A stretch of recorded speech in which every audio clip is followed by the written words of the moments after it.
Hi everyone, स्वागत है आप सभी का आज की इस वीडियो में। सो फाइनली इंतजार खत्म होता है और जितने भी कैंडिडेट यहाँ पे ईएमआरएस वैकेंसीज का वेट कर रहे थे तो फाइनली नोटिफिकेशन आप लोगों के सामने है।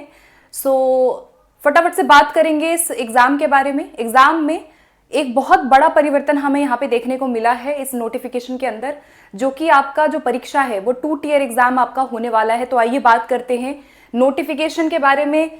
ये जो ऑफिशियल वेबसाइट है आपका ईएमआरएस का ऑफिशियल वेबसाइट जो है वो NESTS की वेबसाइट पे आपको ये नोटिफिकेशन मिल जाएगा। I have already shared on my Telegram group as well. So फटाफट से बात करते हैं नंबर ऑफ वैकेंसीज क्या है, what will be your eligibility criteria and everything. ये वीडियो थोड़ा शॉर्ट में ही बना रही हूँ। हम लोग यहाँ पे सारे जो इंपॉर्टेंट बातें हैं उसको डिस्कस कर लेंगे। Then I will make another video जिसमें हम थोड़ा डिटेल से यहाँ पे बात करेंगे, ठीक है। तो एप्लीकेशन फॉर्म की जो डेट है, ऑनलाइन एप्लीकेशन आपका 23 तक आप यहाँ पे फॉर्म फिल कर पाएंगे। तो 23/10/2025 तक यहाँ पे फॉर्म फिलिंग की प्रक्रिया आपकी यहाँ पे ईएमआरएस के अंदर चलने वाली है। All candidates can apply in this vacancy. जिन्होंने पहले अप्लाई किया था उनको पता होगा। तो ये आप लोगों के सामने गोल्डन अपॉर्चुनिटी है। अगर लास्ट ईएमआरएस में नहीं कर पाए थे तो मेक श्योर कि इस ईएमआरएस में आप अपनी जी जान लगा दो। और हम भी यहाँ पे बहुत जल्दी सेशंस यूट्यूब के ऊपर दोबारा हम शुरू करेंगे। फिर से आप लोगों से हम मिलेंगे और सारे जो वीडियोस हैं वो यहाँ पे आपको मेरे द्वारा देखने को मिलेगी, ठीक है। सो बात करते हैं क्या क्या है आपका। 500 आपका फीस रहने वाला है प्रिंसिपल पीजीटी टीजीटी। जो आपका एप्लीकेशन फीस बेसिकली है, ये आपका एप्लीकेशन है फॉर, अगर हम बात करें फीमेल कैंडिडेट्स के लिए तो फीमेल SC ST PWD के लिए ये है आपका फीस। एप्लीकेशन फीस 0 है। प्रोसेसिंग फीस आपका बेसिकली होगा। और प्रिंसिपल पीजीटी टीजीटी के लिए जो other than SC ST female है उनका ये फीस है। आगे बात करते हैं बेसिक। आपका जो परीक्षा रहने वाला है वो यहाँ पे 2 टियर एग्जाम रहने वाला है। तो ये आपका बहुत बड़ा परिवर्तन है। पहले 1 टियर था, अब आपका 2 टियर रहेगा। तो आइए बात करते हैं क्या क्या है। उससे पहले नंबर ऑफ वैकेंसीज के बारे में फटाफट देखते हैं। नंबर ऑफ वैकेंसीज में सभी पे मैं ये कहूंगी कि बम्पर मात्रा में वैकेंसी है। ये वैकेंसी कम नहीं है। इतनी अगर आ रही है तो ये समझो कि बहुत बड़ी गोल्डन अपॉर्चुनिटी आप लोगों को यहाँ मिलने वाली है। प्रिंसिपल के अंदर 225 वैकेंसीज हैं। पीजीटी के अंदर आपका 1460। टीजीटी में सबसे ज्यादा वैकेंसी है, लगभग आपकी 3962 वैकेंसी टीजीटी में है। फिर उसके बाद नॉन टीचिंग के अंदर हॉस्टल वार्डन हो गया, अकाउंटेंट हो गया, जेएसए हो गया, लैब अटेंडेंट हो गया, इनकी वैकेंसीज हैं। तो टोटल आपकी 7267 वैकेंसीज यहाँ पे नोटिफाइड की गई है, ठीक है। सो ये हो गया। बाकी कैटेगरी वाइज यहाँ पर सारी चीजें दी हुई हैं। कैटेगरी वाइज हम बाद में देखेंगे। पीजीटी में देख लो, यहाँ पे सब्जेक्ट्स हैं आपका English, Hindi, maths, chemistry, physics, biology, history, geography, commerce, economics and computer science. ये आपका पीजीटी के अंदर टोटल जो आपका वैकेंसी रहा वो यहाँ पे 1460 है, ठीक है। अब बात करते हैं यहाँ पे टीजीटी। तो टीजीटी में आपका Hindi, TGT English, maths, social studies, science और कंप्यूटर साइंस अच्छी खासी वैकेंसीज हैं। तैयारी में लग जाओ अभी से ही। और यहाँ पे मेरे द्वारा आपको सारी प्लेलिस्ट मिल जाएगी, उसके बारे में बाद में बात करेंगे। पहले वैकेंसीज बता देती हूँ। रीजनल भाषा, ट्रेन ग्रेजुएट टीचर में रीजनल भाषा में जो अप्लाई करना चाहते हैं उनके लिए है। एंड उसके बाद miscellaneous category, music, art, PT male, PT female and librarian की वैकेंसी है, ठीक है। अब हम बात करेंगे यहाँ पे, ये नॉन टीचिंग में है हॉस्टल वार्डन। इसमें भी अगर आप एलिजिबल हैं तो definitely you should apply for this post as well. Okay, now we will move on further. थोड़ा सा और इंपॉर्टेंट चीजों पे बात करेंगे हम लोग। देखो यहाँ पे अगर हम बात करें मोड ऑफ एग्जाम जो आपका रहने वाला है वो आपका OMR बेस्ड रहेगा, ठीक है। पेन पेपर OMR आपकी परीक्षा रहने वाली है यहाँ पे। एंड जो आपका टियर 2 होगा वो आपका कॉम्बिनेशन होगा डिस्क्रिप्टिव प्लस आपका MCQ। तो टियर 2 एग्जाम वही लोग दे पाएंगे जो टियर 1 को क्वालिफाई करेंगे। तो टियर 1 की परीक्षा अब आपकी, जो पहले एग्जाम एक बारी में आप देते थे, अब ये आपका क्वालिफाइंग नेचर का हो गया है, ठीक है। तो एग्जाम का मोड बाइलिंगुअल रहेगा। 2 एग्जाम 2 चरणों में आपकी परीक्षा होने जा रही है। जो चरण 1 को पास करेगा वो चरण 2 में जाएगा, ठीक है। तो ये हो गया आपका बाइलिंगुअल आपका पेपर रहने वाला है। बाकी बात करते हैं थोड़ा सा एग्जाम पैटर्न। ये आपका प्रिंसिपल का एग्जाम पैटर्न हो गया। Principal we will focus on PGT first. ये आप देख रहे हैं एग्जामिनेशन का पैटर्न जो है, टियर 1 आपका क्वालिफाइंग नेचर का एग्जाम रहने वाला है। जो आपका OMR बेस्ड रहेगा and there will be negative marking. तो नेगेटिव मार्किंग यहाँ पे 1/3 की रहने वाली है। काफी अच्छा कंपटीशन रहेगा आपका। 100 मार्क्स का आपका Tier 1 यहाँ पे पूछा जाएगा, ठीक है।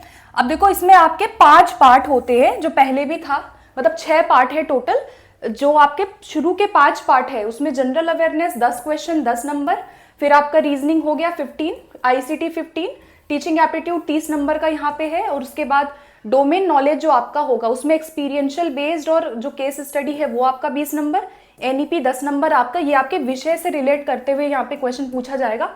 एंड यहाँ जो आप देख रहे हो चेंज इन्होंने क्या किया है कि जो डोमेन नॉलेज पहले 80 नंबर का आता था, अब इसको इन्होंने घटा करके 30 नंबर कर दिया है। Tier 2 जो लोग देंगे, जो सेकेंड स्टेज में जाएंगे, उसमें आपको आपके विषय के डिस्क्रिप्टिव क्वेश्चन देखने को मिलेंगे, ठीक है। तो ये हो गया अभी का आपका पैटर्न PGT के लिए।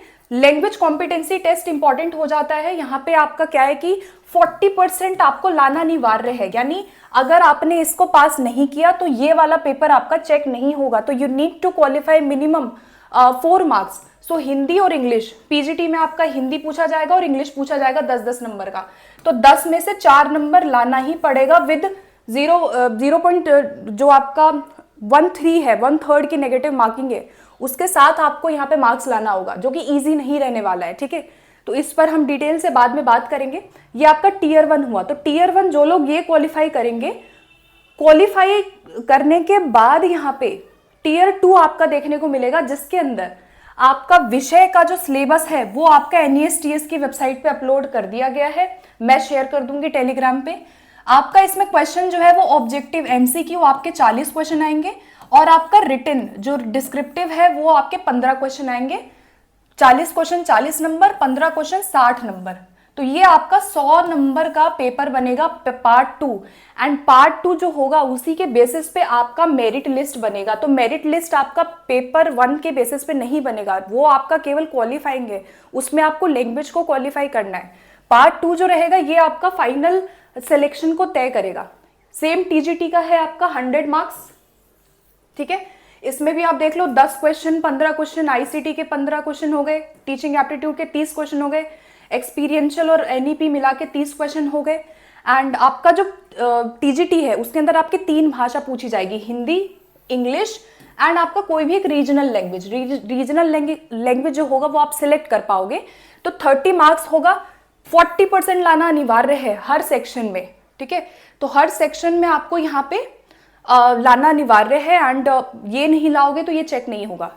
फिर उसके बाद आपका इसी के बेसिस पे जो है आपका आगे मेंस रहने वाला है। तो ये आपका TGT का है, जो आपका मेंस पेपर आपका TGT का रहेगा। 40 आपका ऑब्जेक्टिव हो गया, और आपका डिस्क्रिप्टिव में 15 क्वेश्चन हो गए। तो वही 100 नंबर आपका PGT में, जो TGT में था वो PGT में भी है सेम। 3 घंटे का आपको समय दिया जाएगा यहाँ पे, और मेरिट लिस्ट भी आपकी ऐसे ही बनेगी, ठीक है। फिर आपका ये हॉस्टल वार्डन हो गया। हॉस्टल वार्डन का भी है, नॉन टीचिंग में जो लोग अप्लाई करना चाहते हैं, इसमें भी आपका Tier 2 रहने वाला है। तो आपका जो ये परीक्षा रहने वाली है ये आपकी 2 चरणों में अब आपकी रहने वाली है, ठीक है। सो ये हो गई बेसिक बात। और बात करते हैं एलिजिबिलिटी के बारे में। एंड एक और वीडियो इसका मैं बना दूंगी ब्रीफ में, ठीक है। ब्रीफ में इसका मैं वीडियो बना दूंगी फॉर एलिजिबिलिटी क्राइटेरिया। तो ये आपका प्रिंसिपल का एलिजिबिलिटी क्राइटेरिया है। We will discuss about TGT पहले। तो आगे बढ़ते हैं। देखो ये आपका PGT का है। PGT सारे सब्जेक्ट्स का जो एलिजिबिलिटी है वो दिया गया है। क्या होना चाहिए, सबसे पहले आपका ये आपका प्रिंसिपल का था। हाँ, ये आपका PGT है। PGT का जो मैक्सिमम एज है वो आपका 40 से ज्यादा नहीं होना चाहिए। तो for age 40 year is the maximum, up to 40 आप अप्लाई कर पाएंगे। एंड रिलैक्सेशन दिया जाता है SC ST OBC जो आपका ऑल ओवर इंडिया में है, जैसे 5 साल का रिलैक्सेशन, 3 साल का रिलैक्सेशन जो है वो आपको दिया जाएगा यहाँ, ठीक है। फिर आपका यहाँ पे पोस्ट ग्रेजुएट होना चाहिए, या तो आपने इंटीग्रेटेड पोस्ट ग्रेजुएट किया है NCT से, आपका बीएड यहाँ पे होना चाहिए 50% बीएड अगर आपका है, या फिर आपने मास्टर्स किया है उस विषय में और उसके साथ आपका एग्रीगेट 50% आपके सब्जेक्ट कंसर्न्ड में थे, यानी कि उस विषय में आपने 50% अंक को हासिल किया है, तो आप एलिजिबल हो जाएंगे। और बीएड यहाँ पे इंपॉर्टेंट है, ठीक है। सो बीएड होना चाहिए यहाँ पे, एनसीटी रिकॉग्नाइज्ड 50% बीएड में होना चाहिए।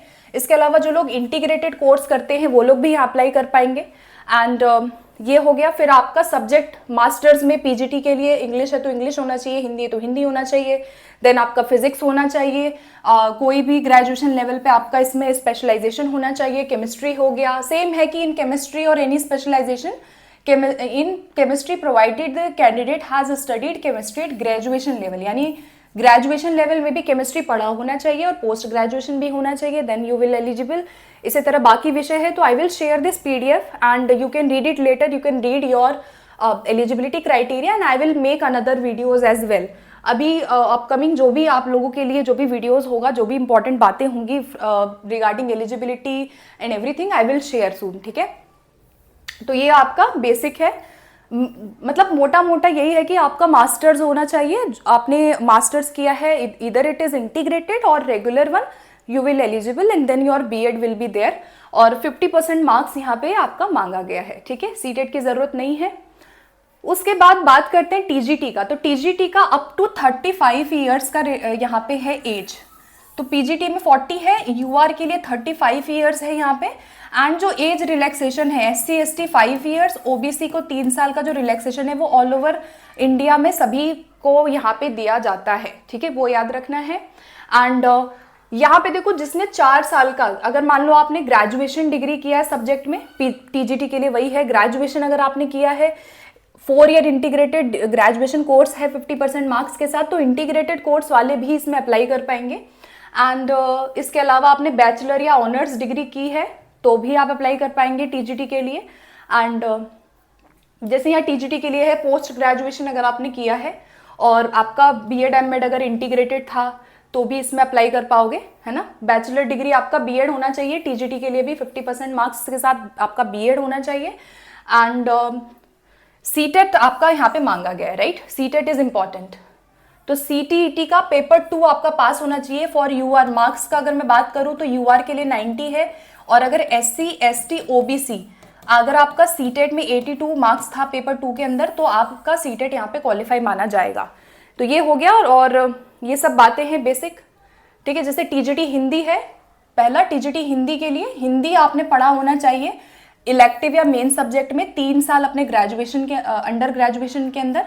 और टीजीटी इंग्लिश के लिए भी वही है, इंग्लिश एज ए सब्जेक्ट अगर आपने उसको पढ़ा है 3 साल। मैथ्स के लिए यहाँ पे क्या है कि मैथ्स में क्राइटेरिया है कि मैथ्स या तो इलेक्टिव या मेन होना चाहिए, ठीक है।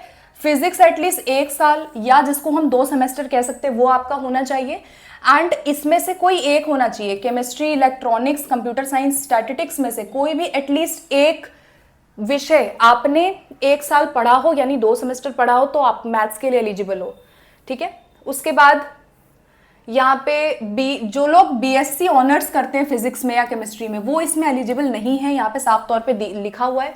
टीजीटी साइंस हो गया आपका बायोलॉजी या फिर लाइफ साइंस या बॉटनी जूलॉजी जो है एज अ मेन या ऑनर सब्जेक्ट आपने 3 साल अपने ग्रेजुएशन में पढ़ा हो।